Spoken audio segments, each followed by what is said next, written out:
Hi guys, I am Ali back here again with a new video.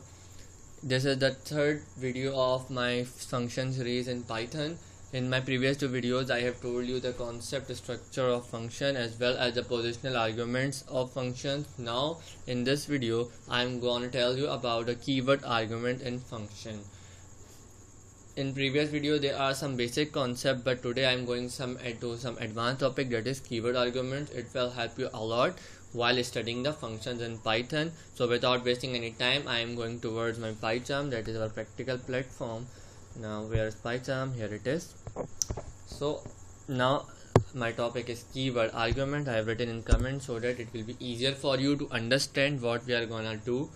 So you know that for defining a function, first of all we have to write def. If you haven't seen my previous two videos, you must see that in order to have the clear concept what functions are and for what purpose they are used. Now after def, I am going to have a function name with full name and then parenthesis and a semicolon.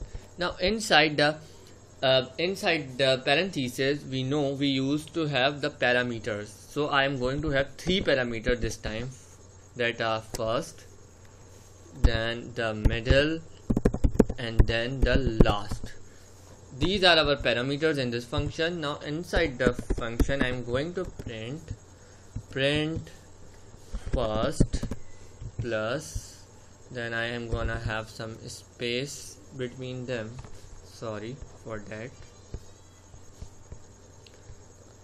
it has clicked some other side. Now in gap, then plus, then middle, again concatenating with the gap, and then I am going to have the last. Now this is our body of function in which I want to have print the first, middle and the last name. Now getting out of body, I am going to call this function, that is full name. You people will be seeing that there is no difference till now, but now the difference came. What are keyword arguments and how are they different from the other arguments? In positional argument, we have to give the arguments and then they are matched by their position to the parameters. For example, we use n1 and n2 in the add function. While calling them, I use 5 and 6. So the first argument goes to the first parameter by matching its position and so on.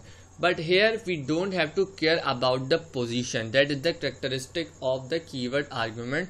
The argument will be referring to the parameters by matching the names we have given to them.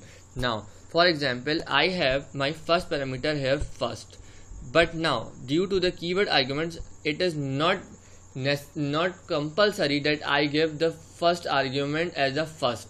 So how it will take place like that, I am giving middle first and then equal to, I am going to give it Robert, then now I am going to last and then I am going to give it the Michael, for example Michael, and at last I am going to give it the first parameter.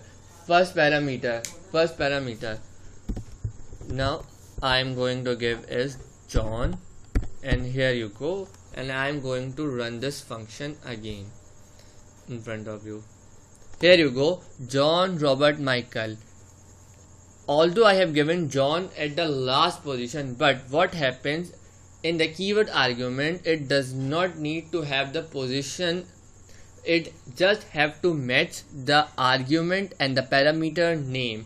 It matches the middle with the middle parameter and Robert goes into it. This is how the keyword argument works, and it is very beneficial while we are coding the complex program. So this was the first practical example which I told you, but one thing more I have to show you is, now what I want to do is, for example, I have to give two arguments like this, full name again, and then I am going to give two names.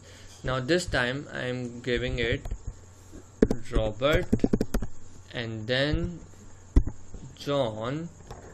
Here it is John.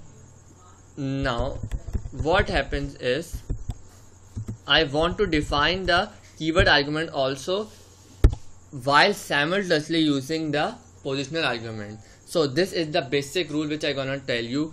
That is, now I am going to tell it the last, that is equal to, for example, I am taking Mackay here. Now I am going to run it. You will see the result here.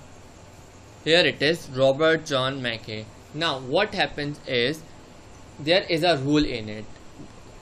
That is, while we are using both positional and keyword arguments while calling a function, then there is a rule, that is, we have to use the keyword argument at last after all positional arguments. In this example, it is a simple example because I have used only 3 parameters, but while designing a complex function, you have to take care about it. It doesn't matter how many positional arguments are there, but while using both of them simultaneously, first of all you have to give all the positional argument, at last you have to give the keyword argument. So this was the main concept which I wanted to tell you, and this is again a very important video, and this was my 3rd video, and in my next video I will be discussing some more features of the function. Hope you have liked my video. Stay tuned with my channel to have some more content. If you haven't liked my video yet, please subscribe my channel. Oh sorry, that is some type of warning from my computer that my device isn't fully protected and my computer gives it so many times. Subscribe my channel, hit the bell icon, share my videos as well. My channel is Tech Park. We'll meet you again in more videos. So bye bye from now.